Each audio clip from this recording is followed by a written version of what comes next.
Donc dans cette vidéo, on va aller voir deux cultures, le blé, le maïs.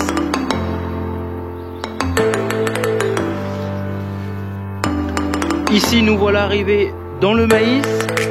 Donc il commence largement à virer au brun. Du régras, il n'y en a pas de partout dans le champ quand même.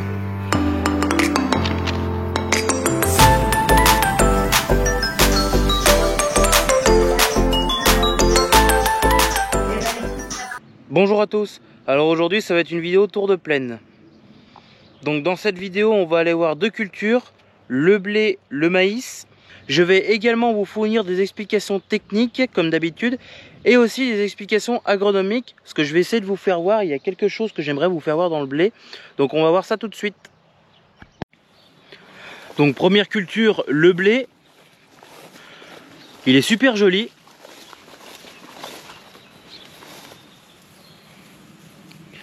Il est rendu déjà au stade épiaison depuis un petit moment. Les grains sont au stade laiteux, pâteux, on ne sait pas trop encore. Ça dépend des grains et des épis. Ouais, celui-là il est encore au stade laiteux. Tout à l'heure j'en tenais un dans ma main qui était au stade pâteux.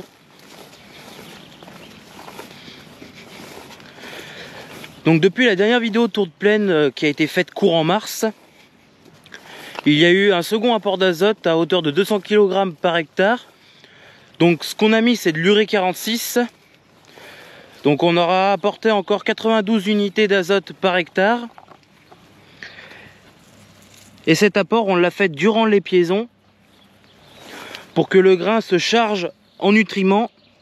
Parce que ça c'est un blé qui est destiné à la filière meunière, donc à faire du pain.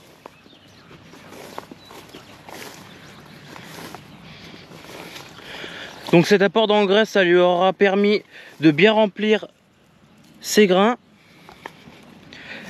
Et à la filière meunière, ils vont regarder ce qu'on appelle le taux de protéines et le taux de PS.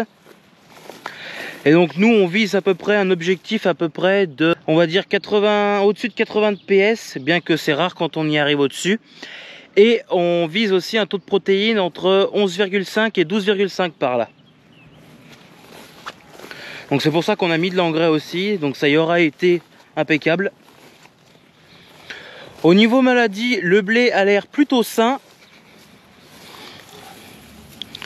Donc là ce que je vais regarder, c'est si je trouve pas de la septoriose.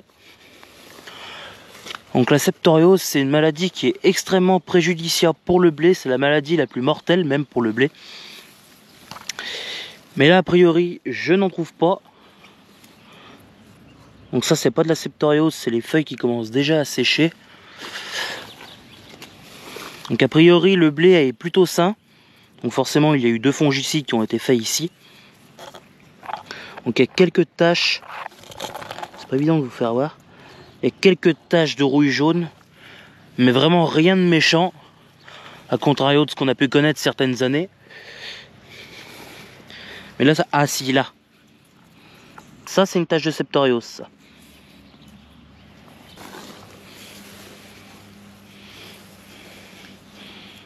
Non, ouais, franchement, le blé est vraiment sain niveau septoriose. Comme j'ai dit, il y a quelques taches de rouille jaune, mais rien vraiment de méchant. Dans ma dernière vidéo de tour de plaine, j'avais parlé que normalement, on est censé faire des fois un raccourcisseur avec un fongicide qui s'appelle Unix Max. Donc ça c'est un fongicide qui va protéger le blé contre la maladie du piétin inverse. Mais cette année on n'a pas eu besoin de le faire. Donc le traitement contre le piétin inverse c'est le traitement numéro 0. Parce qu'il faut savoir que quand on parle de fongicide sur les céréales, il y a 4 traitements. T0, T1, T2, T3. Donc le T0, ça n'a pas été fait puisqu'il n'y en avait absolument pas besoin. Mais par contre, il y a eu 2 autres fongicides qui ont été super importants à réaliser. Donc le premier traitement, donc le traitement numéro 1, il a été fait au stade 1 à 2 nœuds du blé. Donc pour faire ce traitement, on a utilisé un produit. On a utilisé du Fandango à hauteur de 0,8 litres par hectare contre la septoriose et la rouille jaune. Et il peut arriver aussi des fois, alors je sais qu'Alex Agriculture Vienne le fait, on peut des fois mélanger un produit de biocontrôle qui s'appelle du vertisoufre, donc qui est composé à 700 grammes par litre de soufre, et on va l'utiliser à hauteur de 3 litres par hectare. Donc c'est ce qu'Alex Agriculture Vienne y fait lui, donc ça je trouve ça super. Donc le traitement a été réalisé au stade 1 à 2 nœuds comme je l'ai dit. Donc il y aura eu pour but déjà de protéger les feuilles qui sont dans les bas étages de la plante.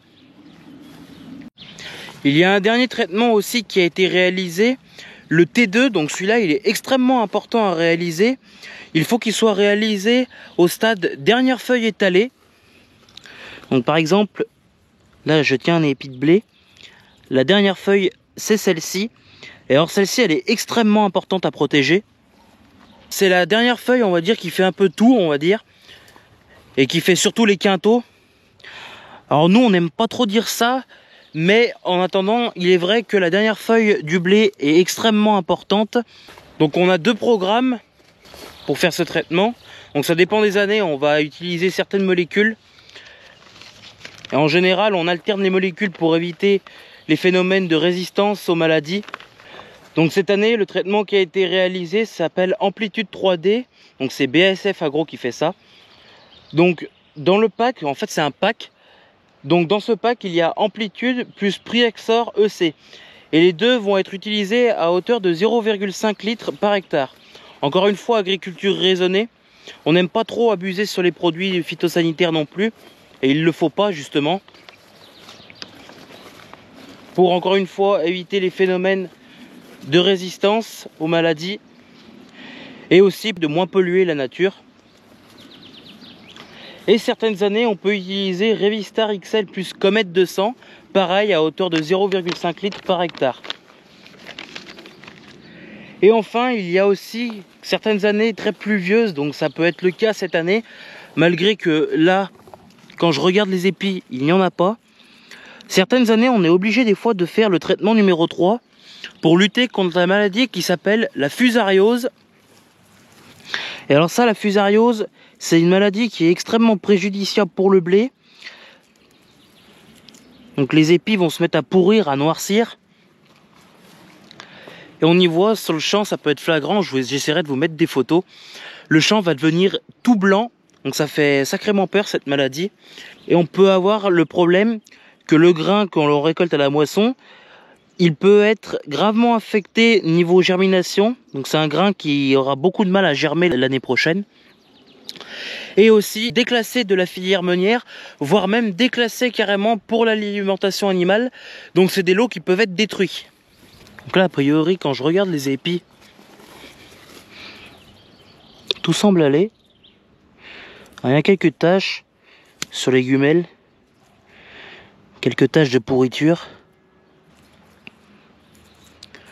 Donc ici dans notre secteur la floraison est passée déjà depuis un petit moment. Et la maladie de la fusariose est à surveiller au moment où le blé est en fleurs. Parce que s'il pleut beaucoup lors de la floraison et qu'il fait un temps plutôt chaud et humide, c'est là que le champignon va se développer. Donc on va dire que pour l'instant cette année, vu les conditions météo qu'on a, on a vraiment de la chance.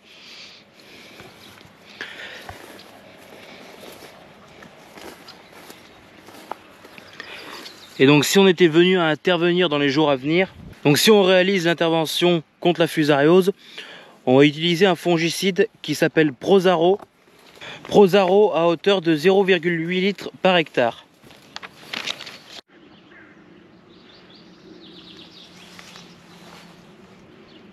Et donc là maintenant on va se rendre voir le maïs.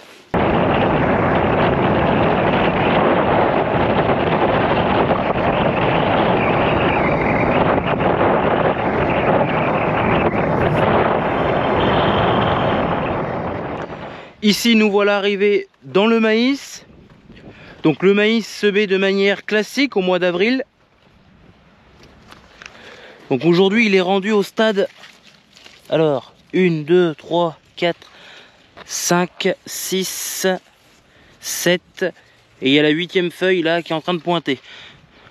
Donc on est rendu au stade 8 feuilles, donc il est super joli. Et il faut savoir qu'il y a eu un désherbage de réaliser. Donc un désherbage juste en rattrapage contre les liserons. Le liseron qui est ici, qui est en train de crever. Ça, cet adventice, si on ne fait rien, vous voyez, il commence déjà à s'accrocher au maïs. Celui-là, il n'a pas trop été touché.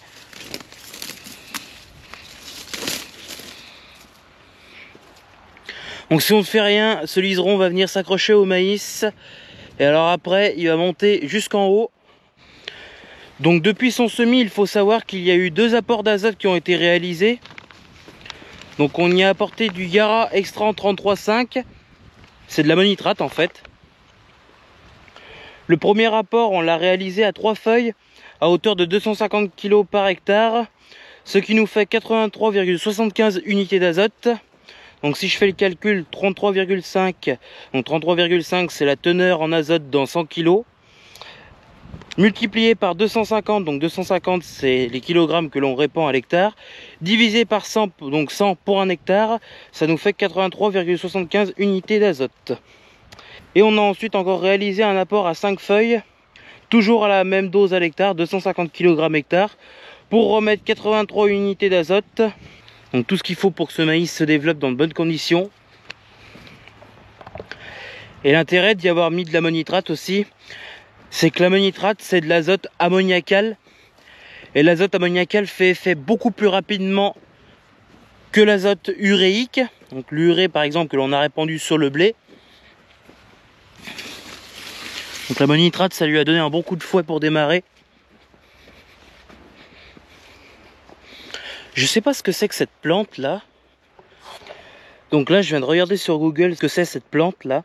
Ça ressemble fort à de l'ambroisie mais c'est pas de l'ambroisie. Grâce à Google Lens j'ai pu savoir. C'est de l'armoise commune. Donc c'est une espèce de plante herbacée vivace de la famille des astéracées. Donc ça c'est pas une adventice qui est bien alarmante. Même si on a 2-3 touffes c'est pas bien grave.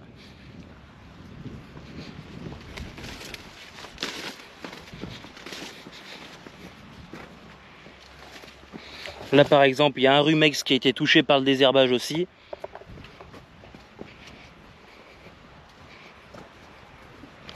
Vous voyez, là il y a quand même une sacrée touffe là d'armoise. Manque crépus.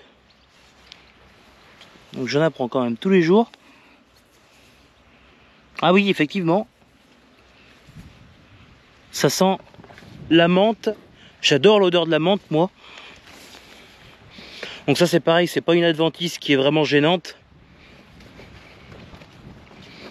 Nous le problème ici qu'on va avoir dans notre secteur, c'est le ray gras. Mais là, je n'en trouve pas, donc c'est nickel.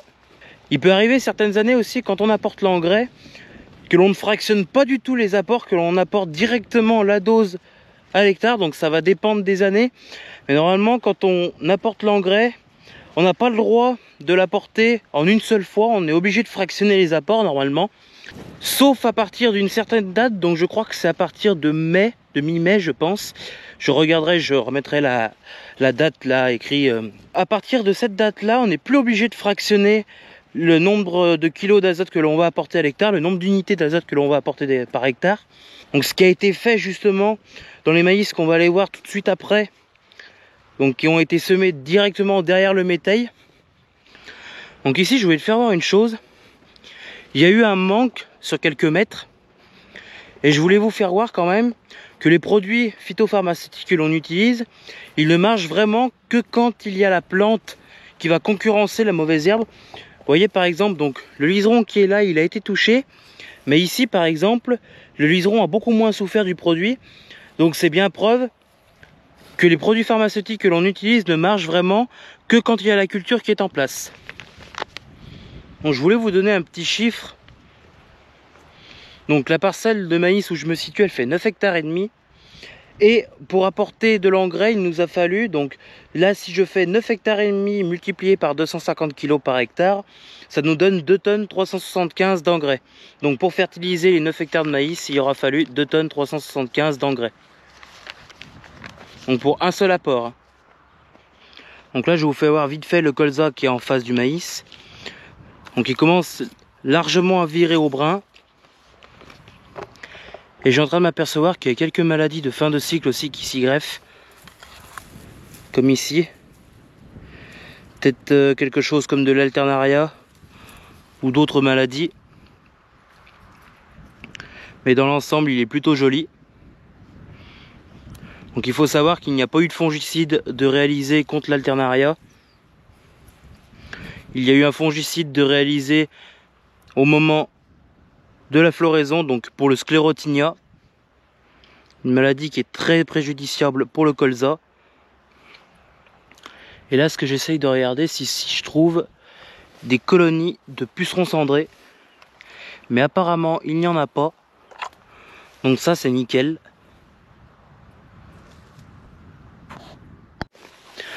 Alors ici au passage je vais vous faire voir aussi une parcelle de blé qui a eu un problème au niveau du désherbage. Donc ici c'est un échec régras. Vous voyez toutes ces herbes qui dépassent là. Ça c'est du régras. Le régras c'est extrêmement invasif. Et là les produits phyto n'ont pas marché. Par contre le blé est plutôt joli. Donc il commence déjà à changer de couleur. Qu'on arrive quand même au 10 juin. Donc le blé commence déjà à changer de couleur. Du régras, il n'y en a pas de partout dans le champ quand même. Là au milieu, il n'y en a pas beaucoup. Ici, il y en a un petit peu. Et là, dans la tête, il y en a quand même pas mal. Et surtout là-bas au fond. Donc là, il va falloir revoir pour la prochaine saison le traitement. Et peut-être envisager un désherbage en post-semi prélevé. Il y a même un peu du liseron. Niveau maladie, il n'y a pas l'air d'y avoir trop de maladies qui se développent. Alors tout à l'heure j'ai vu quelques montées de septoriose, mais rien de méchant. Vous voyez le blé il commence bien à jaunir. Après il peut y avoir les phénomènes, après il peut y avoir le phénomène aussi de l'échaudage. Il y a quelques taches sur les gumelles. Mais le risque fusariose, je pense qu'on l'a passé dans cette parcelle.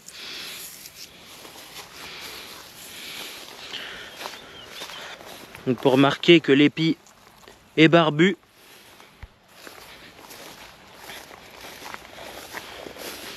Je vais essayer de vous montrer quand même si j'arrive à en trouver. Alors là il y a quelques taches de rouille jaune. Mais rien de méchant. Ah si, là. Vous voyez là? Donc ça c'est de la montée de septoriose. Ici il y en a un petit peu. Donc dans l'ensemble, vu que les traitements fongicides ont été faits, la maladie se développe pas trop quand même. Donc c'est nickel. Il y a quelques feuilles quand même qui sont touchées par la maladie. Mais ça reste acceptable quand même pour l'année, vu les conditions météorologiques que l'on a. Vous voyez toutes ces herbes qui dépassent le régras là. Quand on sait qu'un pied de régras peut faire jusqu'à 1500 graines.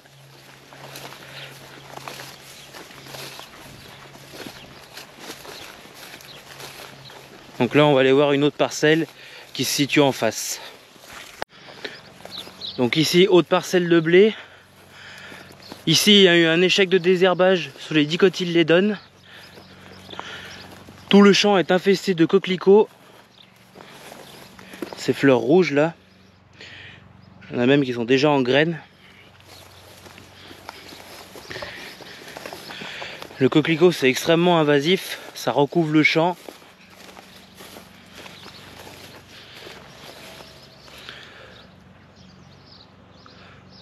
Vous voyez toutes ces herbes. Le coquelicot, c'est impressionnant le pouvoir de recouvrement que ça a. C'est pareil que le raie grasse, c'est très étouffant.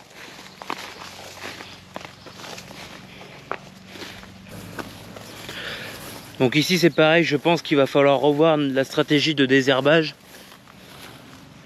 Parce que bien souvent, si les adventices comme ça poussent, c'est que soit elles n'ont pas été traitées comme il faut, soit les produits que l'on y met sont inefficaces contre cette plante. Moi je pense que les échecs comme ça, c'est important de les raconter quand même.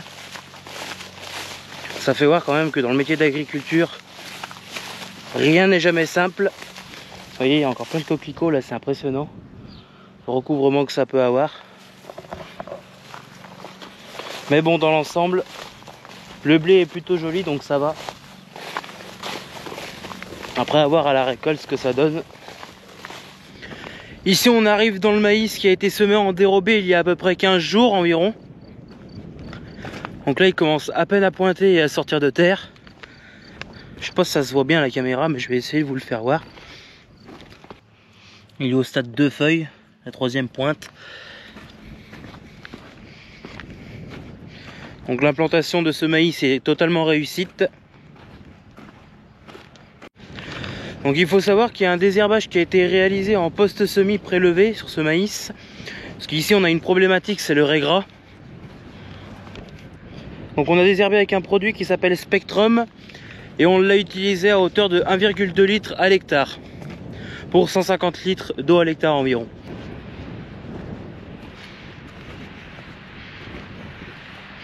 Donc on reviendra plus tard dans l'été le voir. Et il faut aussi savoir que ce maïs ne verra aucun autre apport d'azote, vu qu'il a eu ce qu'il fallait lors de son implantation. Donc je rappelle qu'on a répandu 390 kg par hectare de Yara Extrant 33,5, ce qui nous fait 120 unités d'azote, avec environ une vingtaine de tonnes de fumier qui a été répandu avant de labourer, ce qui fait à peu près 150 unités d'azote. Donc là il a tout ce qu'il faut pour se développer, et maintenant on va attendre gentiment la récolte.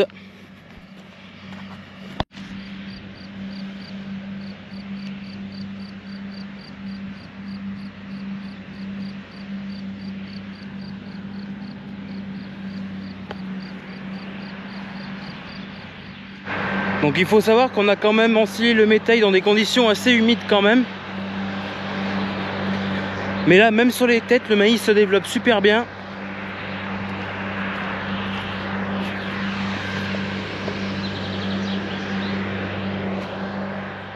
Et la Rihanna aujourd'hui, comment elle va la bébelle?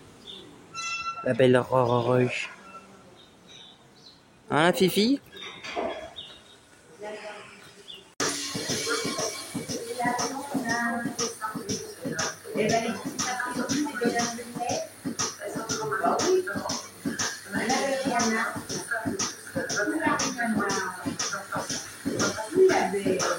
Rihanna.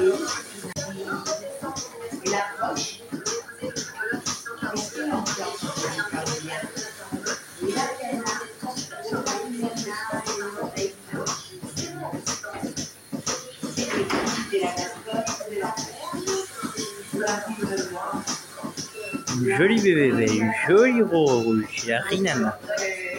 Il y a Rihanna.